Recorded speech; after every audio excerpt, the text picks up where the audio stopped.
থাকবে বিস্মিত অবস্থায়, চোখগুলো ডাগর ডাগর হয়ে যাবে, চোখগুলো বড় বড় হয়ে যাবে। মানুষেরা তাকে দেখে বুঝতে পারবে এ হলো অমুক আসামি। সে দিনের কথাগুলো শুনেছিল কিন্তু দিনের কথাগুলো আমল করে নাই। কেননা আমার আল্লাহ পাক রব্বুল আলামিন বলেছেন, আমার আল্লাহ পাক রব্বুল আলামিন কোরআনুল কারীমের মধ্যে আল্লাহ তাআলা বলেছেন, আমি চক্ষু দিয়েছি যারা চোখ দিয়ে উপলব্ধি করে, চোখ দিয়ে দেখে না। আমি কান দিয়েছি যারা কান দিয়ে শোনে না। আমি তাদের অন্তর দিয়েছি, অন্তর দিয়ে উপলব্ধি করে না। বলে এরা হলো কেমন? উলাইকা কাল আনআম বাল হুম আদাল উলাইকা হুমুল গাফিলুন।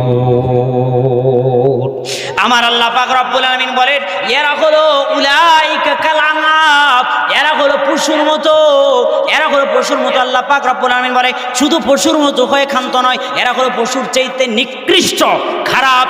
এদের চোখ আছে, চোখ দিয়ে তারা দেখে না ভালো জিনিসটা, এদের কান আছে ভালোটা শোনে না। এদের আল্লাহ পাক রব্বুল